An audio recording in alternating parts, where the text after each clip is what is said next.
인생들은 불의합니다. 이 불의한 것의 핵심은 바꾸는 것이라고 그랬습니다. 하나님, 그의 영광을 피조물과 바꾸는 것,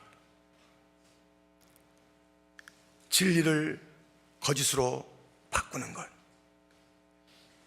남자를 여자로 바꾸는 것, 하나님께서 원래 지으신 보시기에 좋았던 그 창조 세계를 바꿔 살아가는 것을 인간이 불의한 존재라 일컫는 것입니다.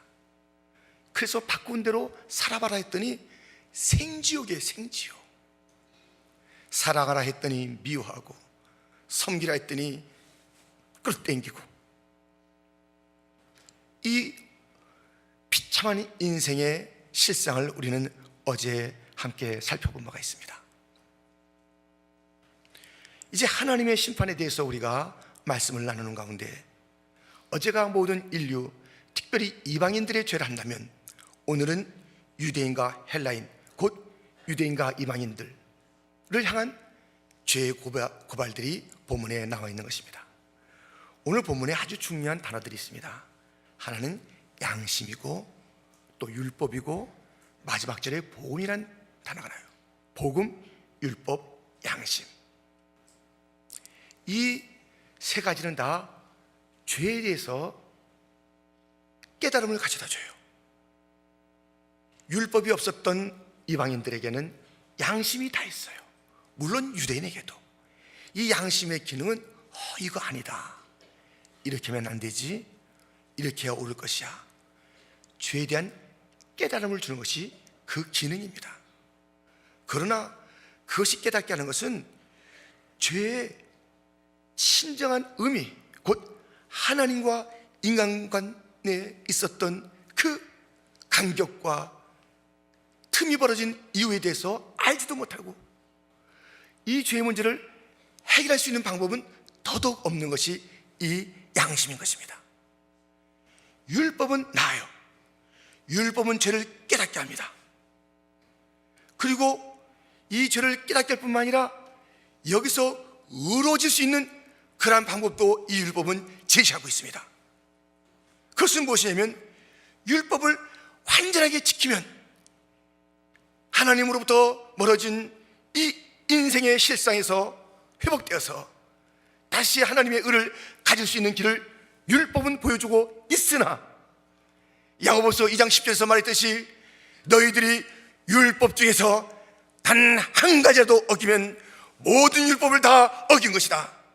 이 율법으로 의로워지기 위해서는 한 번도 거짓말 안 했어야 돼요. 한 번도 미워하지 않았어야 돼요. 한 번도 다투지 않았어야 돼요. 한 번도 그릇된 생각을 품지 않은 완벽한 삶을 살아야 율법을 통해서 의로움을 받을 수가 있습니다. 그러므로 이 율법을 통해서 의로워지기는 틀렸습니다. 복음이 등장했습니다. 이 복음은 죄를 깨닫게 합니다. 뿐만 아니라 거기에 담긴 하나님의 의를 보게 만듭니다. 그리고 그 의가 우리에게 주어진 것을 알게 하는 것입니다. 그런데 이 복음의 놀라운 것은 율법과는 달리 너희가 그것을 할 수 없지 않느냐, 그러므로 이 의를 이룬 예수 그리스도의 공로를 받아들이라. 그러면 너는 이 모든 죄의 문제에서 해결함을 받을 것이고, 너는 하나님의 의를 너희 것으로 삼아 영원한 축복의 삶을 살게 되리라. 이것이 복음인 줄 믿습니다. 이 복음이 우리에게 다 선물로 주어진 것이에요. 누구에게만 주어진 것이 아니라 우리 모두에게 이 선물로 주어진 것이에요. 그런데 오늘의 문제는 무엇이냐면, 이 양심을 가지고 있는 자들, 그리고 이 율법을 가지고 있는 자들이 그것을 통해서 거울로 삼아 자기들이 얼마나 비참한 존재인지를 깨달으라고 준 이 양심과 율법을 가진 사람들이 그것을 가지고 자기들의 죄가 어떤지를 살피고, 그리하여서 거기서 어떻게 할 것인가 탄식하면서 복음으로 나가야 될 그들이 그것을 가지고 남을 판단하는 것이에요. 남을 정죄하는 것이에요. 넌 이러면 안 돼, 너 왜 그렇게 했어 하는 그런 일들을 한다는 것입니다. 너희가 어찌 왜 그렇게 사느냐, 너희를 판단하는 것은 하나님이 마지막 날에 판단할 것인데 너희가 왜 이 땅에 살면서 서로 판단하고 있느냐? 너희가 도대체 무엇이길래 남을 향하여 판단하느냐? 무슨 근거로 판단하느냐? 너는 지키지도 않으면서 왜 그것을 가지고 다른 자들에게 잣대를 내미느냐? 내가 판단받을 자인데, 모든 인생이 판단받을 자인데, 그날에 하나님의 심판대 앞에서 다 설 자들인데 왜 너희가 이 땅에서 서로 판단하며 사느냐? 말씀하시는 장면을 보게 됩니다. 1절 말씀, 그러므로 남을 판단하는 사람아, 물론 누구든지 내가 핑계치 못할 것은 남을 판단하는 것으로 내가 너를 정죄함이니 판단은 내가 같은 일을 행함이니라. 그 잣대가 너를 향한 잣대인데 말씀하는 것입니다. 이런 일을 행하는 자에게 하나님의 판단이 진리대로 되는 줄 우리가 아노라. 마지막 판단이 있습니다. 하나님의 판단이 있습니다. 기준이 모호한 것이 아닙니다. 그날의 감정에 따른 것이 아닙니다. 여태까지 우리에게 어떤 기준을 일러주지도 않고 그것을 가지고 심판하시겠다는 것이 아닙니다. 알려준 진리대로 심판하리라. 그 날 앞에 우리 모든 인생이 다가가게 되어 있는 것입니다. 3절 말씀, 이런 일을 행하는 자를 판단하고도 같은 일을 행하는 사람아, 내가 하나님의 판단을 피할 줄로 생각하느냐? 하나님의 판단을 피할 수가 없습니다. 저는 이번 사순절에 로마서를 참 주님으로부터 받아서 이것을 강의하며 말씀을 나눠야 되겠다. 얼마든지 여러 말씀이 있을 수 있겠으나 가장 여러분에게 들려주고 싶은 이 말씀, 하나님의 심판이 있다는 것입니다. 나의 심판이 있다는 것을 좀 일러달라는 것입니다. 이것을 너무 간과하고 사람들이 지나간다는 것입니다. 나의 판단이 있다는 것을 분명하게 선포해달라는 주님의 그 마음을 다시 한번 기억하면서 오늘도 이 주어진 말씀을 힘있게 외치는 것입니다. 하나님의 판단 앞에 저도 있을 것입니다. 여러분도 누구도 피할 수 없는 하나님의 판단 앞에 있을 것입니다. 그런데 놀라운 것을 보십시오. 4절, 혹 내가 하나님의 인자심이 너를 인도하여 회개케 하심을 알지 못하여 그의 인자심과 용납하심과 길이 참으심의 풍성함을 멸시하지 않으뇨. 이것이 복음인 것입니다. 판단이 있다는 것입니다. 마지막 재판을 받는다는 것입니다. 그날이 있다는 것입니다. 그런데 우리 모두가 죄를 깨닫는 것을 받았지 않았습니까? 양심도 받고 율법도 받고. 그런데 놀라운 것은 우리는 복음을 받는 것입니다. 우리가 이 복음 속에는 이 모든 판단 앞에서 우리가 참 자유할 수 있고, 우리가 하나님의 진노 대신 하나님의 놀라운 은혜와 축복을 받을 수 있는 길이 복음에 있다는 것입니다. 인자심이 있다는 것입니다. 용납하심이 있다는 것입니다. 길이 참으심의 길이 그 복음 안에 있다는 것입니다. 복음이 우리에게 주어진 것은 하나님은 인자하시다, 하나님은 용납하신다, 하나님은 길이 참으신다. 이것은 무엇을 말씀하십니까? 하나님께서 인자가 풍성하다, 용납함이 풍성하다, 길이 참음이 풍성하다는 것이에요. 회개하라는 것입니다. 회개하라는 것입니다. 여러분, 우리의 죄가 이 정도라면은 하나님께서 그 성품을 가지고 내 인자심이 풍성하다, 넘치고 넘친다, 내 용납함이 크고 크도다, 내가 너희들 참는 것이 길고 길도다, 그렇게 말씀하시는 이유를 아십니까? 우리의 죄가 만만치가 않다는 것이에요. 우리의 죄가 그렇게 한두 마디로 해결될 수 있는 게 아니라는 것이에요. 우리가 하나님 앞에 쏟는 것, 주님 나 잘못했습니다, 용서해 주세요, 됐지요? 이렇게 일어서서 될 것이 아니라는 것입니다. 하나님의 이 엄청난 성품을 가지고 내가 너를 회개하여 기다리고 있다, 이것이 복음이 아니더냐? 너가 살 길이 있다니까. 이 살 길을 갖는 것은 복음, 이 복음 앞에 있는 십자가 앞에서 너의 죄를 회개하는 것이다. 내가 오죽했으면 내 아들 예수를 죽이겠느냐? 너의 죄가 얼떡했으면 내가 오래 참다고 말했겠느냐? 너희들 앞에 회개하는 것이 회개가 아니다라는 것이 주님의 말씀인 것입니다. 우리는 너무나도 회개를 시시하게 한 것입니다. 저는 어느 장로님, 제가 출세했던 그 모교의 장로님이 장로의 임직을 받고 2달 동안 엉엉 울었다는 그 말씀이 아직까지도 귀에 쟁쟁합니다. 내 같은 사람이 주님의 몸된 교회 장로가 됐다는 그 사실 앞에서 그 장로님은 2달 동안 회개했다는 것입니다. 그분은 말뿐이 아니에요. 제가 어렸을 때부터 본 분입니다. 제가 청소년 때, 청년 때 봤습니다. 지속적으로 그의 삶은 회개의 삶이었습니다. 장로님은 무슨 죄를 그렇게 졌기에 그렇게 철저하게 회개하고 또 회개하는지, 그분의 모든 기도는 모든 자에게 울림이 있었습니다. 저의 어린 시절에도 울림이 있었습니다. 저게 무엇이지? 회개의 눈물이 철철철철 흐르는 것을 보았습니다. 어느 미국의 교수님은 회개를 하기 시작했답니다. 내가 주 앞에 회개했다 하면서 회개의 것을 써나가는 가운데 무려 53장이나 페이퍼를 썼다는 것입니다.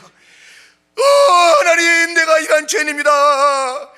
그 모든 죄를 낱낱이 써가는 가운데, 그 가운데 회개의 영이 임하여 눈물이 터지고 주님의 참으로 위로가 넘치는 것을 깨달았다는 것입니다.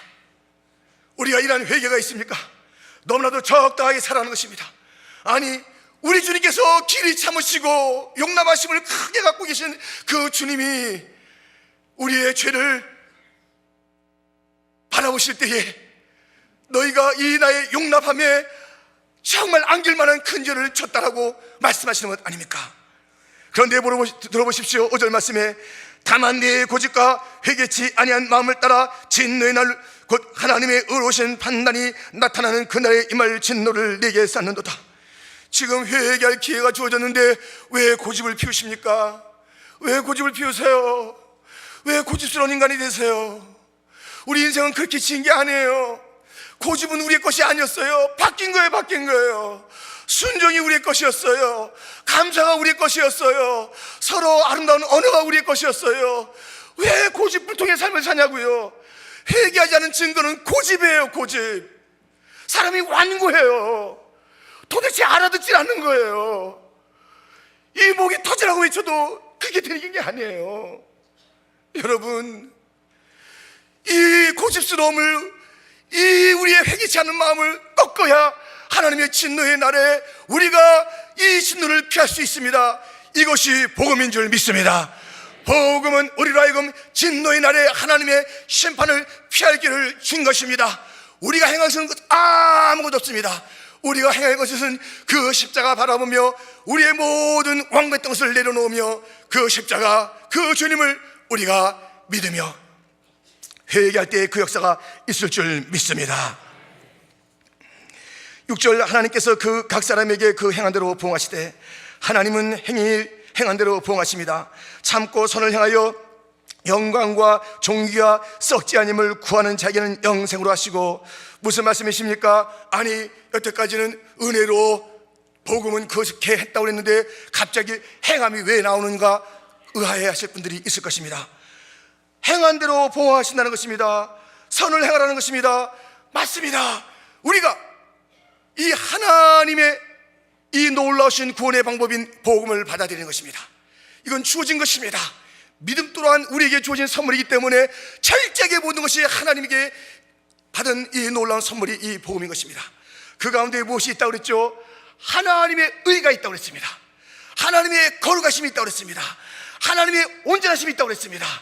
우리는 이 온전하심과 거룩하심과 의를 받은 자가 되었습니다.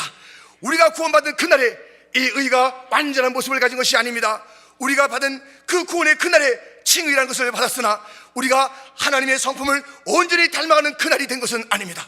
이 땅을 사는 동안에 하나님의 의라는 것을 우리는 이제 받았고 하나님의 성품이 무엇인지를 우리는 알았기 때문에 그 성품으로 날마다 다져져 나가는 것이 믿음에 있는 것이요 복음 안에 담겨진 것입니다.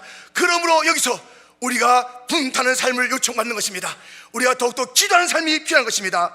무엇을 위해서 기도하는 것입니까? 영광과 존귀와 썩지 아니함을 구하는 것이 우리에게 필요하다는 것입니다. 믿음으로 복음을 받은 자들, 그래서 이 놀라운 하나님의 진노를 받지 않게 된 그러한 자들에게는 이 땅에서 가만히 지내다가 그날에 가는 것이 아닙니다. 왜 그러면 우리를 그날에 데려가지 아니하고 두셨겠습니까? 우리를 이 땅에 두신 두 가지 이유가 있는 것입니다. 구원받은 날에 데려가지 아니하시고 남겨두신 두 가지 이유가 분명히 있는 것입니다. 하나는 우리를 하여금 내가 이 누군가를 통해서 복음 증거받았기 때문에 이 복음을 듣지 못해서 죽어가는 자에게 양심에 또 인간적인 모든 생각의 굴레 속에서 살아가는 인생들에게 이 복음을 증가하는 시간으로 우리에게 이 땅에 시간을 둔 것이며, 또 하나의 시간은 우리가 구원받은 그날에 의를 받았으나 점점 더 거룩해지며 주님을 닮아가는 그 시간으로 우리의 모든 온갖 더러운 것들이 그대로 있는 상태에서 구원을 받았으니 여기서 점점 깎고 다듬고 진리와 말씀으로 예수 그리스도의 성품으로 우리를 다듬어서 우리 주님께서 원하시고 기뻐하시는 거룩한 백성의 모습을 걷다가 오라고 주신 시간인 것입니다. 그러므로 우리는 그 시간 동안에 기도해야 합니다. 영광과 존귀와 썩지 아니함을 구하는 자가 되라고 주님께서 말씀하고 있습니다. 우리의 기도의 제목이 이런 차원의 것이 되어야 되는 것입니다. 썩을 것을 구하지 않습니다. 우리 주님께서 시시한 것을 구하라고 하지 않습니다. 우리 주님께서 영광과 존귀와 썩지 아니함을 구하면서 너희의 삶을 점점 예수님을 닮아가는 자, 너희에게 임한 하나님의 의, 하나님의 온전하심을 닮아가는 인생을 살지어다 주님께서 우리에게 말씀하시는 줄 믿습니다. 그러한 자에겐 영생을 주십니다. 오직 당을 지어 진리를 쫓지 아니하고 불의를 쫓는 자들에겐 노와 분으로 하시리라. 여러분, 진리를 쫓는 자, 복음을 사는 자들은 당을 지어 살지 않습니다. 수근수근되지 않습니다. 보십시오. 어제도 우리를 보십시오. 수근수근되는 것은 바뀐 인생인 것이에요. 함께 모여서 격려하고 사랑하고 그렇게 주어진 우리 인생들이 수근수근되고 당을 짓고 교회 안에 누구파 말이 되겠습니까? 오직 예수님 한 분밖에 없는 줄 믿습니다. 예수의 은혜로 하나 된 줄 믿습니다. 여러분, 수치스럽게 생각하십시오. 수근수근되는 것을 수치스럽게 생각하십시오. 이거 바뀌어야 됩니다. 이번에 회개해야 됩니다. 이걸 바꾸라고 우리 주님께서 로마서를 주신 줄 믿습니다. 바꾸라는 것입니다. 우리가 진리를 쫓는 자가 되어야 됩니다. 복음을 쫓는 자가 됩니다. 복음은 사랑의 복음입니다. 은혜의 복음입니다. 예수님께서 우리에게 상상할 수 없었던 그 놀라운 축복을 받은 우리들이 그 엄청난 것을 가지고 생각해 보십시오. 그 엄청난 걸 가지고 생각해 보십시오. 저는 어렸을 때요,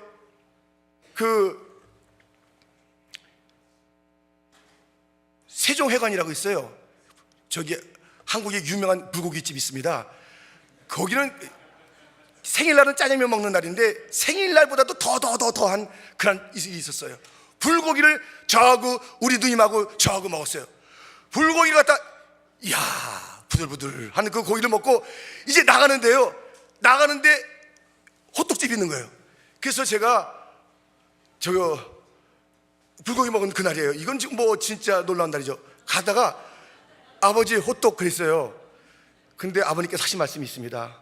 얘야, 불고기 먹은 사람은 호떡 먹는 게 아니다 그러는 거예요. 호떡집은 맛있긴 맛있는데 그때 아버님이 아주 적당히 말씀하신 것 같아요. 불고기 먹은 사람은 지금 호떡 먹는 게 아니다. 그래서 기양 지나갔어요.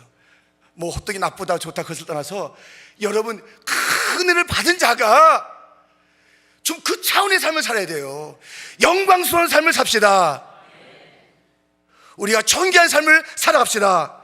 썩지 않을 것을 구하는 삶을 살아갑시다. 왜 썩어질 삶을 사냐고요? 이 땅의 것에 시간을 보내냐고요?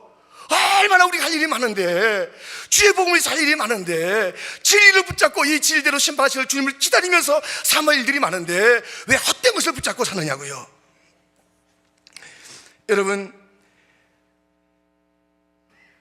9절 말씀에 악을 행하는 각 사람의 영에게는 환난과 공고가 있으리니 그런 것을 기도하지 아니하고 사모하지 않는 자에게는 환난과 공고가 있고요, 선을 행하는 자 곧 영광과 존귀와 썩지 않음을 구하는 자에게는 영광과 존귀와 평강이 헬라인이나 이방인이나 유대인이나 모두에게 있다는 것입니다. 하나님은 외모로 사람을 취하지 않습니다. 헬라인은 다르고 유대인은 다른 것이 아닙니다. 누구나 율법 없이 범죄하는 자는 또한 율법 없이 망하고 율법 있고 범죄하는 자는 율법으로 심판을 받느니라. 하나님 앞에서는 율법을 듣는 자가 의인이 아니요 오직 율법을 행하는 자의 의롭다 하심을 얻으니, 율법에도 의로운 길이 있다니까요. 그러나 율법을 완벽하게 행할 수 있는 자가 아무도 없기 때문에 율법으로는 구원을 받지 못합니다. 14절, 율법 없는 이방인이 본성으로 율법의 일을 행할 때는 이 사람은 율법이 없이도 자기에게 율법이 있다니 이런 이들은 그 양심이 있다는 것이에요. 율법이 없는 자는 양심이 있고 또 율법이 있는 자는 율법이 있으나 그것으로는 저희가 하나님의 심판을 피할 길이 없다는 것입니다. 16절 말씀, 곧 내 복음에 이른 바와 같이 하나님이 예수 그리스도로 말미암아 사람들의 은밀한 것을 심판하시는 그날이니라. 여러분, 이 복음이 우리에게 진정한 구원의 길이요 심판을 예비하는 길인 줄 믿습니다.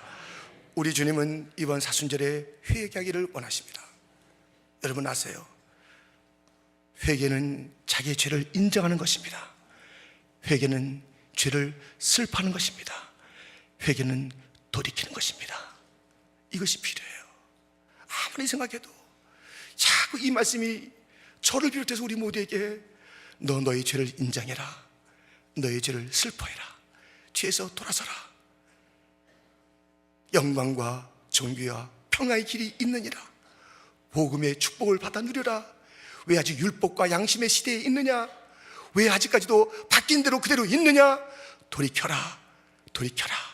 내가 보기에 좋았던 그 삶으로 돌이켜라. 시시하게 살지 말아라. 주님께서 말씀하고 있습니다. 이 말씀 붙잡고 오늘 회개했으면 좋겠습니다.